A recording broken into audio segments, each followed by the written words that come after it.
continues to challenge our interests, security and values. NATO can defend today, but that is not a given in 5 years' time. In a more volatile and dangerous world, we must invest more in our own security. We must do this to prevent conflict and protect our way of life. 2/3 of NATO allies now spend 2% of their GDP on defense. And it is great that Slovakia is among them. Together we are making progress. But during the Cold War, allies had to spend far north of 3% to keep them safe. We are spending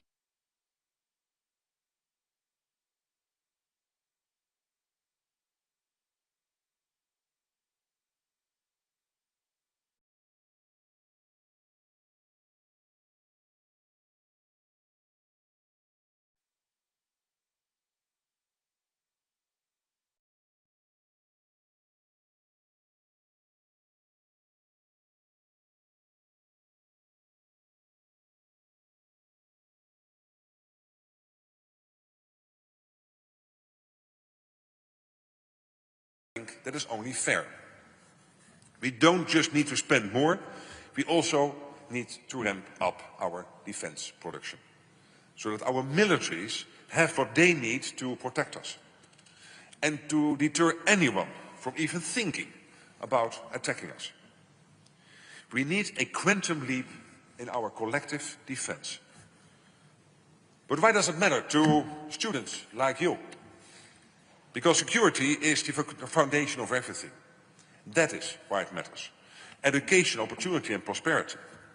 Without peace, progress is impossible. I know from my time as Prime Minister in the Netherlands that there are difficult debates when deciding budgets, prioritizing resources and allocating more funds for defense. We all want better schools, universities and hospitals. But we also have to invest to defend what is important to us. Because when there is insecurity and instability, economies and societies suffer. At the beginning of NATO in 1949, we had 12 allies.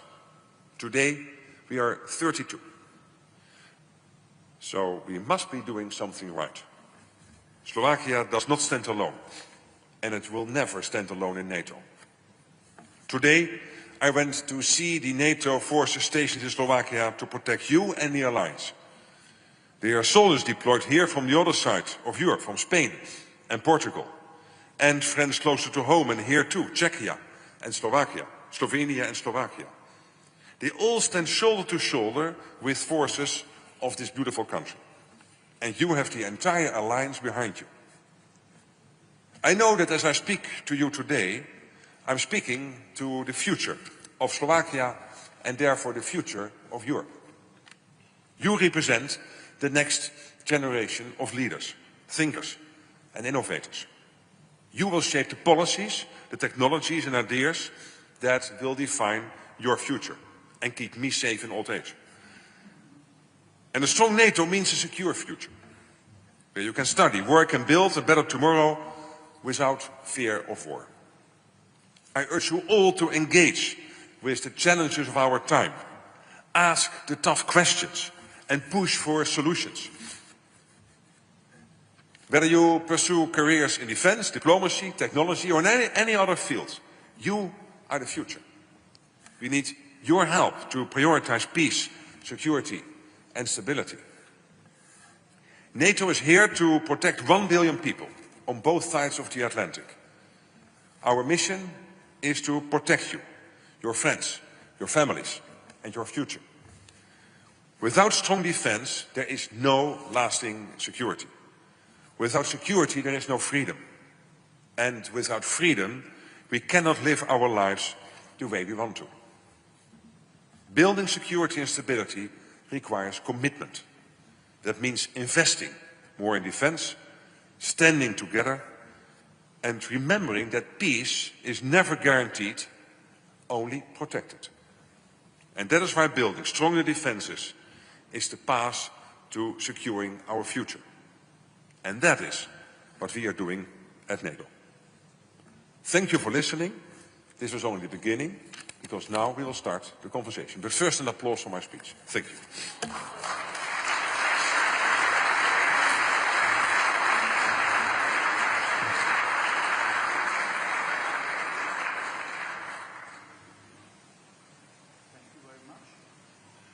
Thank you. So now we have a chance to ask some questions. So if anybody is interested, there are some colleagues with microphones. So just raise your hand, they will come to you and you can ask. Yep.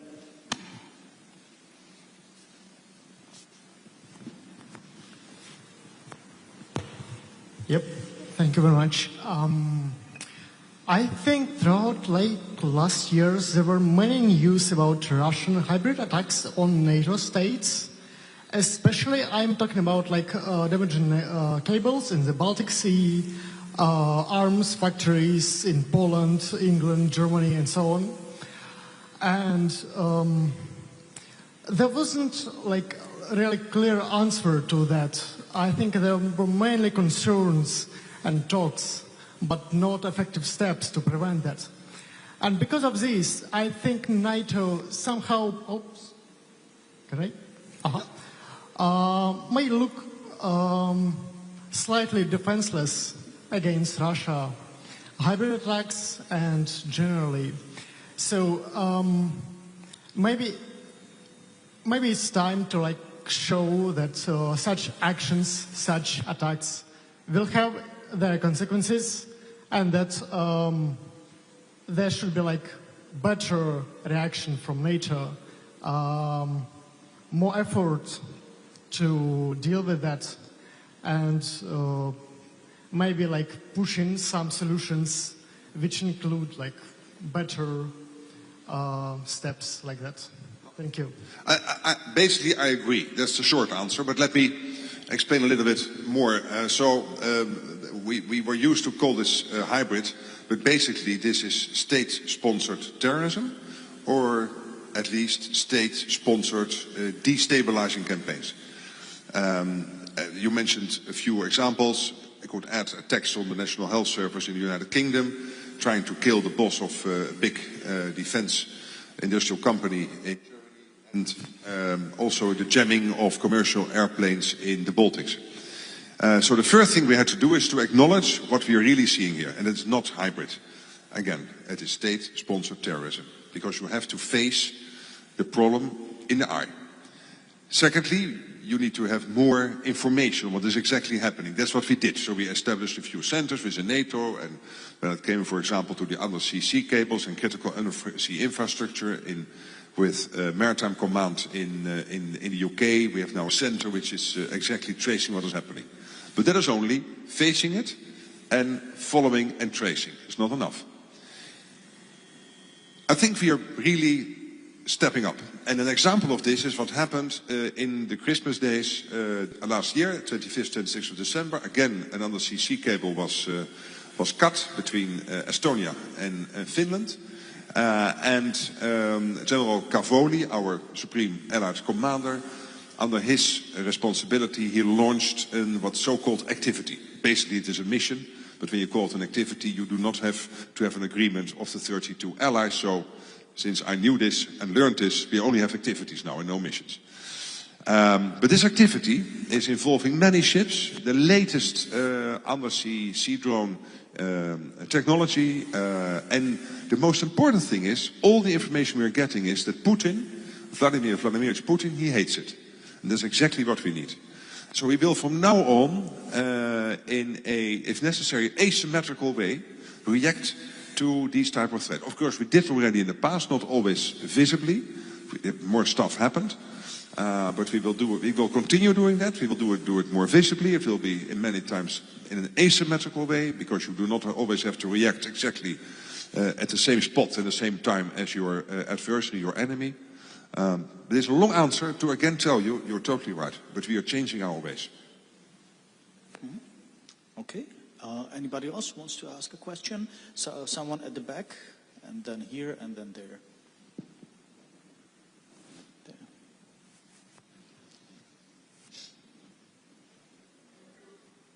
Thank you very much, Mr. Secretary General. I would like to ask Could you stand up so that I can see you, please? Otherwise, great. Could you stand? Of course. Great. Then. I just will read my question. Do you think the insanely high cost for defense equipment is only because we lack economy of scale, or is it the greed of the defense contractors and their suppliers part of the problem? Thank you very much. I'm not sure that that is the reason, but you're right that sometimes it's costing a very high amount of money. The problem is the price, the problem is the speed, the problem is that many defense companies have to put in place more shifts and more production lines. They are not doing that. They are asking for these 10-year contracts, but you know how it works in democracies. You work from election cycle to election cycle. So I'm telling them, these big industrial companies, you know that the money is there, you know that the demand is there. You are businessmen and women. Start investing. Because what we now are seeing is that countries like Poland and Romania and Estonia are buying Korean defense industrial equipment. I think even Slovakia, you have bought from, where was it that we learned today? I mean, no, I forgot. But also, no, from outside the NATO, now I'm checking my team. Israel, from Israel. And of course, I love Israel, I love Korea, it's all great, but I even love more our 32 allies. So you're really working on this. This is one of my 3 priorities. Lasting peace in Ukraine, spending more and getting our industrial production going. And this is a problem not only for the European part of NATO, but also for the US. Because the US had over 80 big defense industrial companies. There are only 5 left, and they are not producing nearly enough. We are producing an ammunition in a full year, the whole of NATO, what Russia is producing in 3 months. And Russia is only 5% of the total NATO economy. So 1/20th of NATO is producing in 3 months what we are producing in a year. Luckily, you in this country have a big potential to, again, develop your defense industrial base. And you already have some big ammunition production sites. And you are producing a lot of the ammunition, which is now part of this so-called Czech initiative to get ammunition into Ukraine. So you guys are doing a lot. But all of NATO, we have to do much more. There was somebody asking a question there, and then there.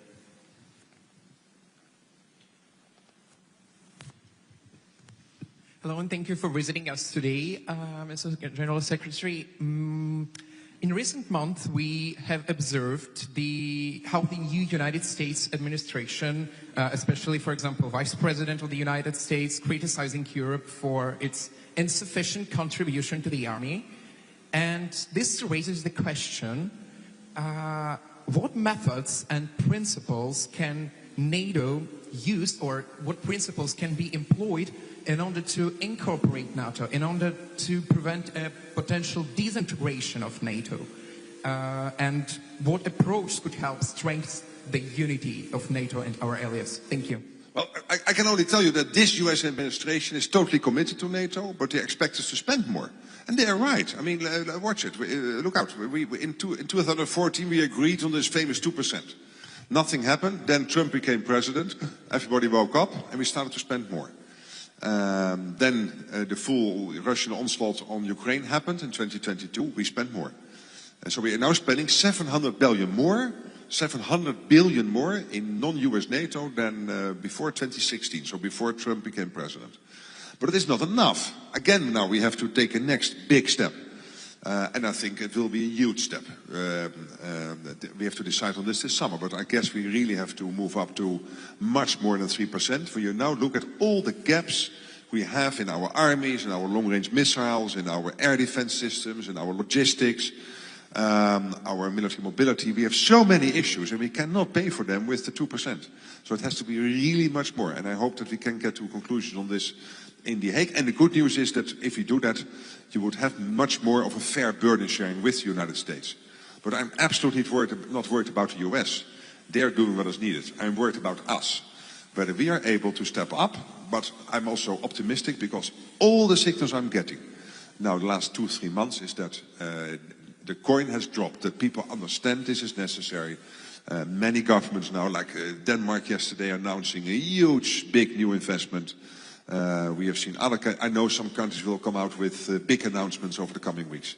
So that is really good news. But one of the big issues in the German election, so I think we will get there, and it is necessary. Yeah. First of all, thank you very much for coming here. And thank you all for being here, because if I was only here and you were not, it would have been a boring afternoon. That's true, but it's really important to us. So my question basically is more about the technology development of NATO, because now we can see that brave Ukrainian soldiers fighting with the drones, and they are very effective.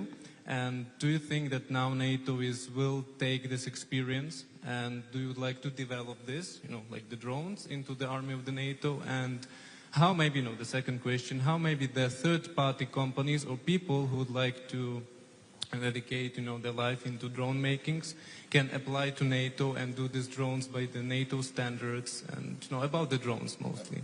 Thank you. Yeah, well, first of all, on this newest technology, the Ukraine war is, of course, giving us a lot of insights in modern warfare. And Ukraine is second to none capable of implementing these latest technologies. The problem is that the Russians only need 2 or 3 weeks to catch up. And so there is a rapid acceleration going on in terms of applying the newest technologies. We are trying to capture them. So last week in Poland we opened JTEC. This is the first organization where Ukraine and NATO really work together, capturing all the lessons from the war in Ukraine and making sure we can apply them all over NATO.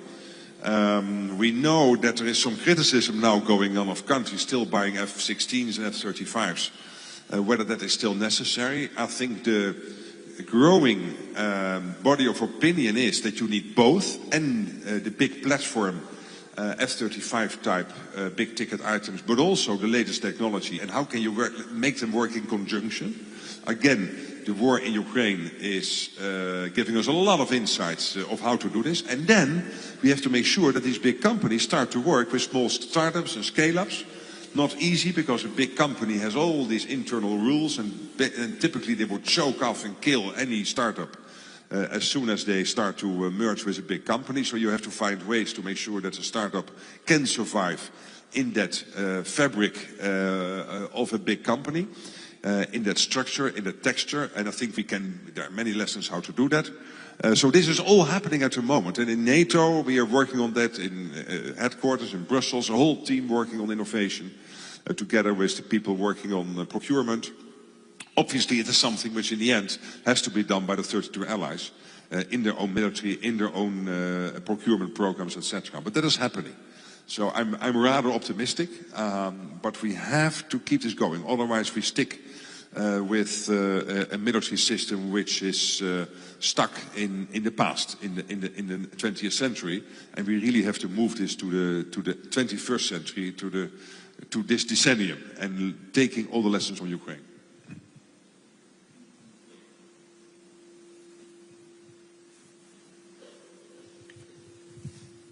Hello, thank you for the opportunity. I want to ask you about Kosovo. Since the recent changes in US international policies, there have been rumors that they might pull out their military and abandon their military base. I want to ask your opinion or your thoughts about the possible risk of conflict in the area.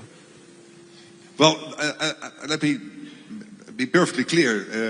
Everything I'm getting out of the US system is that they are totally committed to NATO and their present engagements. So let's see what happens. You might always have changes of policy or small adjustments that can always happen. The Slovaks, the Dutch and others are also doing this.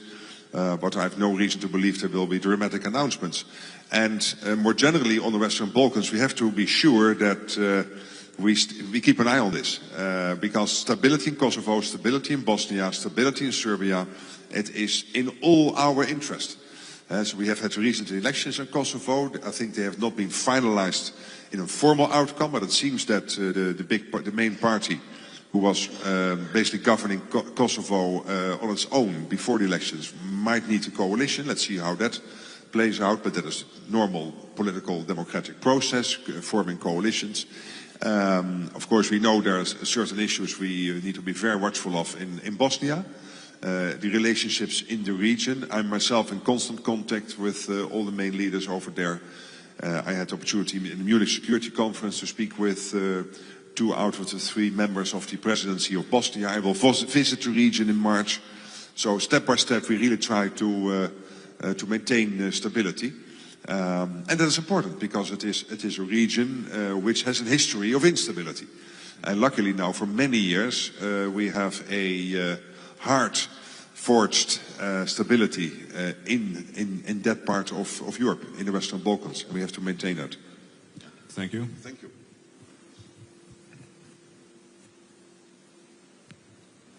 Mr. Secretary, thank you for coming. Given the changes in Syria and the instability in the Middle East, as well as the Republic of Turkey's ambivalence in geopolitics, is NATO's southern flank neglected or perhaps put on hold where the focus is on the east? Thank you. Well, first of all, I would not agree with you on Turkey. I think Turkey is a very important ally, and so far I've always had the best of exchanges with the senior Turkish leadership. Second, of course, when it comes to Syria, the Middle East, NATO is not party to any discussions there, or if there's a conflict, party to any conflict. It will be individual allies navigating the situation in the Middle East.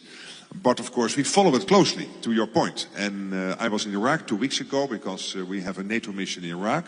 That's one, and that's helping them to develop their defense capabilities. And also their Minister of the Interior is making use of all the training facilities we provide there through this NATO mission in Iraq. And we have a southern neighborhood policy. So there is even a special representative. I believe even it is my special representative, not only NATO's. So my special representative to the Global South. And sorry, not to the Global South, to the southern neighborhood. Working with the Middle East, working with Northern African countries. We have close cooperations with Jordan, with Egypt, Tunisia, Mauritania, Cape Verde. And we are expanding that. And why is this important? Because we know that China and Russia are, particularly in Africa, rapidly trying to expand their influence in that part of the world. And it is important that we stay very much involved. Not only because Spain, Portugal and Italy think this is important. I agree with them, it is important. These allies, I think, are totally spot on here, but it is important for the whole of the alliance. So that is why we are concentrating very much on that area.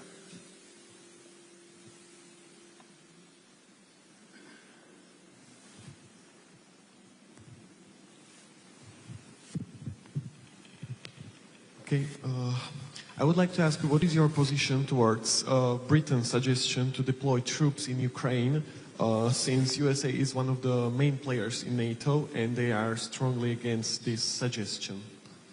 The US is not against that suggestion. No. The US has said we do not want US troops on the ground. That is what the US said. But they also said everything is on the table. But there was also a clear message coming out of the US system that they don't want to have boots on the ground. No, I think there is really in NATO a large-scale agreement that we need strong security guarantees for Ukraine to go forward after a peace deal. And I know that countries like the Netherlands and Denmark and the UK and France are thinking what that could be. That was why we had a meeting in Paris on Monday, and there was another meeting yesterday, and there will be more meetings coming up, I think, to coordinate the European support for a peace deal in Ukraine. I myself optimistic about President Trump's initiative. Of course, it is still early stage, but I think it is important that he started this peace initiative now with the Russians. But we all agree also that we have to make sure that for any peace deal going forward, there have to be strong security guarantees. We also agree that strong security guarantees, if provided by European countries, need a backup by the United States, not with boots on the ground. But we still need generally a backup from the US to make sure that the deterrence is there. But also because the US provides certain capabilities, again, not with boots on the ground, but necessary to make it possible for European countries to help there. So that whole process is now taking place. And I'm very glad that it takes place, because last week in Munich, during the security conference, many Europeans were whining and angry that they were not involved and why were we not at the table. But luckily now they started to coordinate amongst themselves. So that is important. And being positively engaged in this American peace initiative. And I think that is necessary. and Europe can add a lot here. So I've been myself in constant contact with all the senior leaders in the US, Zelensky yesterday, also European leaders in Paris and through other ways and phone calls. So a lot is happening to make sure that a peace deal can be backed up by strong security guarantees. Because we have to make sure that whenever there is a peace deal in Ukraine, that it is lasting, that it is enduring. As Pete Hegseth, the former US Secretary of State of Defense, the new Secretary of State of Defense of the US has said last week, it should not be a Minsk III. It has to be lasting, and then you need security guarantees.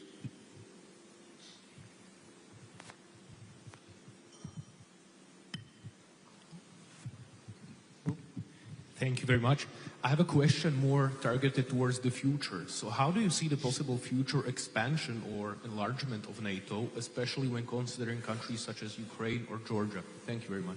Well, in the end, it is the sovereign right of countries somehow within the Northern Atlantic. I mean, if it is New Zealand, it's a bit difficult because it's not part of the Northern Atlantic. We do, by the way, have a strong cooperation with New Zealand, Australia, Japan and Korea, the IP4 countries. But of course, they will not become members as they are not part of the Euro-Atlantic. But countries within the Euro-Atlantic who want to join can make that known. And then there is a whole process in place, step by step, to potentially make that happen. In the end, that's up to each of these countries. And I can only repeat, as I said before, that Russia has no vote or veto on who joins NATO. Only when they themselves want to join NATO, then they have a vote and a veto.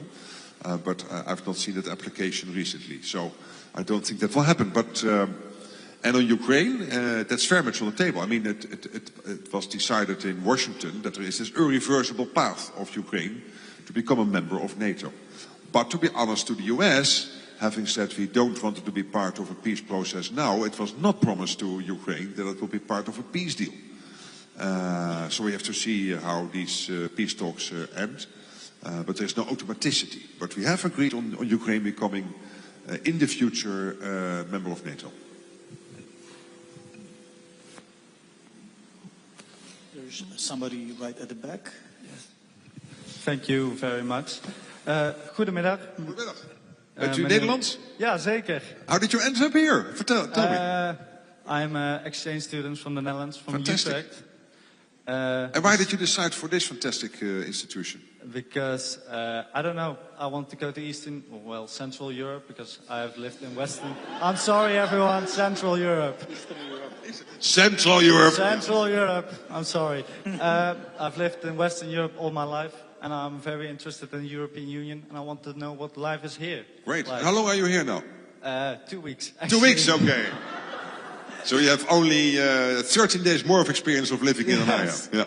So it's really, really cool to see you here, ex-Mr. President. Yeah. I have a question. It's a bit of a hypothetical one, but in the news you see that Zelensky and Trump are a bit arguing. Trump called Zelensky a dictator. Do you think it's likely that Trump will make a deal with Putin without Ukraine's support? And if Ukraine doesn't support it, what should the European Union do next, in your opinion? Thank you. Well, of course, Ukraine has to be part and will be part, and the US has said this, of peace negotiations, because it is about their country. So I'm really not worried there. They will be part of that. But it only started, I mean, a couple of days ago. So it is so early stage. And I have confidence in the team in the US negotiating this. But no doubt Ukraine will be involved in peace talks. Absolutely.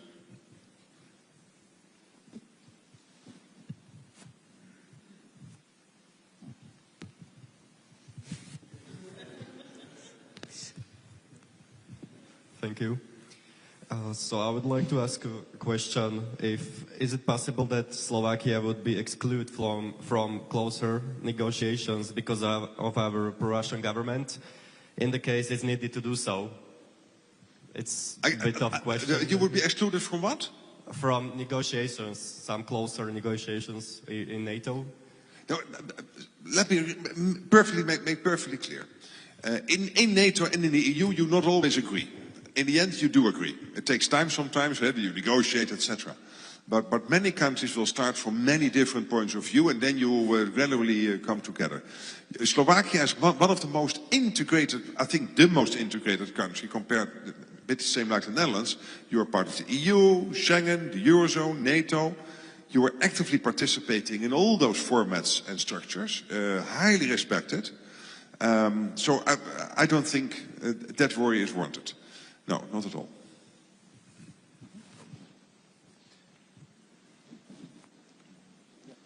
Good afternoon, Secretary General. Hi. As a Ukrainian, in the context of game theory... You're Ukrainian? Yes. Yes. I'm interested especially in the context of game theory in political science. How does NATO assess the ongoing war in Ukraine as a strategic interaction between Russia, NATO and Ukraine?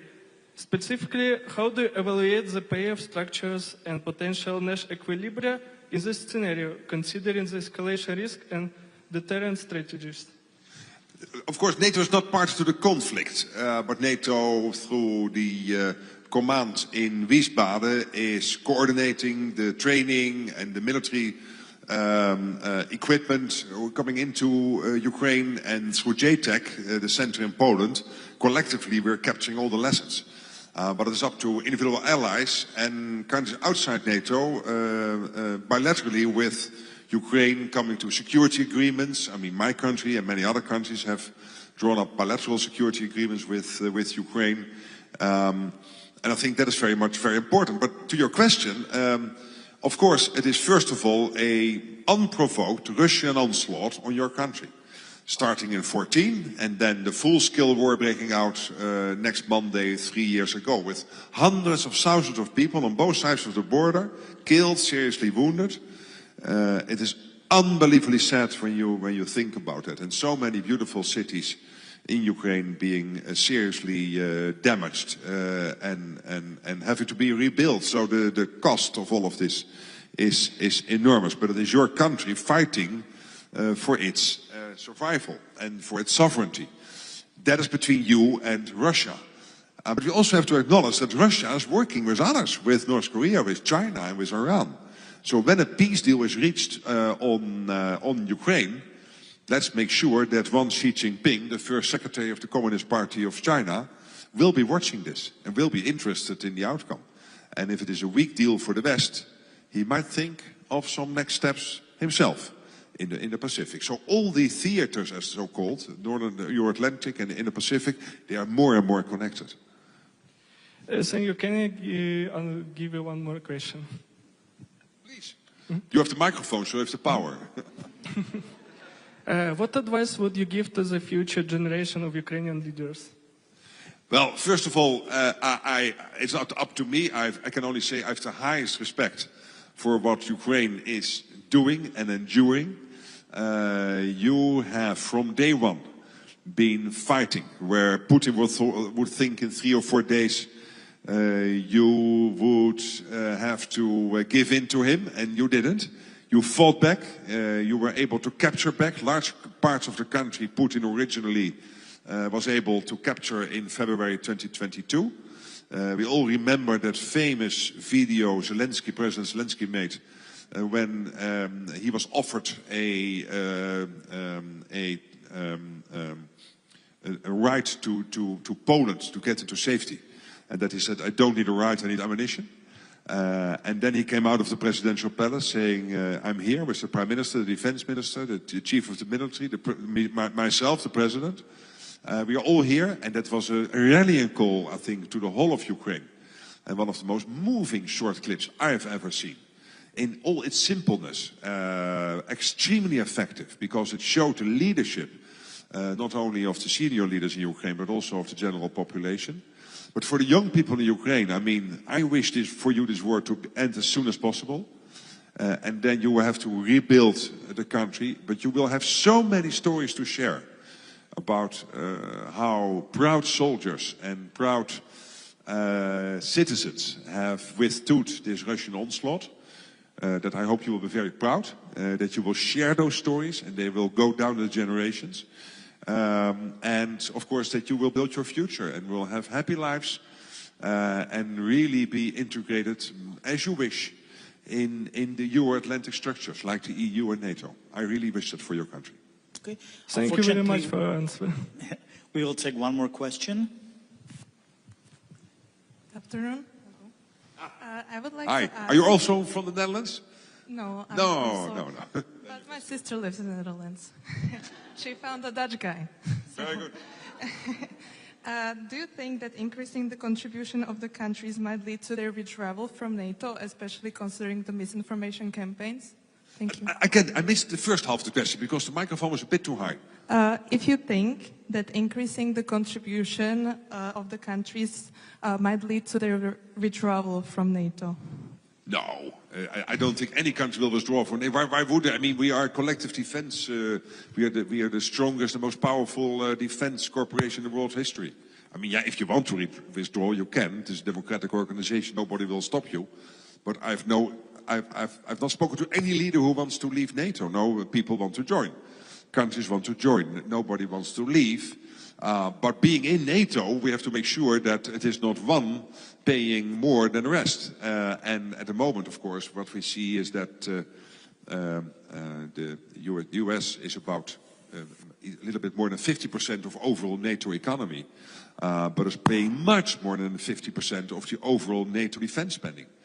And we see some countries on the eastern flank, like Lithuania and Latvia and Estonia, but also Poland, really ramping up now defense spending. We see other countries now rapidly following, like Sweden and Denmark. I'm hearing some encouraging signals from other countries, maybe even yours, here in Slovakia, but not up to me to make any announcements. But that gives me hope that we will get to a much higher number to reach with a credible time path at the Hague Summit to decide on that. And not because Donald Trump once did. Yes, also because he is right that America should have a fair deal. But because we want to protect ourselves. And we know, as I said in my short introductory remarks, we cannot defend ourselves going forward given the rapid ramp-up of defense spending and production in Russia. So we have to do it. We all have to do it to make sure that we maintain our deterrence, that he will never, ever try again to capture 1 square mile or kilometer of Ukraine, but also not to capture any square mile or kilometer of any NATO country whenever he would wish so. That he knows that he was the full onslaught of all of us on Russia. And therefore we have to remain strong, and that is why we need more spending. Please help me there. Tell your politicians to do this. Tell your banks and pension funds that they can invest in defense. I really need you as ambassadors here. That's why I'm here. I mean, you thought I was here for you. No, you are here for me. You are from now on my ambassadors to make this happen. And thank you for that. I appreciate it. Yeah. Well, thank you very much for joining us here. Thank everybody for coming. I'm really thankful that you provided a sense of reassurance to many people. I know that... And urgency, I hope. Definitely. I know there are many people from Ukraine in the audience, and I think they really appreciate your reassurance. So thank you so much for joining us. Thank you for linking in your speech Jan Amos Comenius, and we really appreciate that you really mentioned his. And we would just like to ask you to do a signature in our guest book before we say goodbye.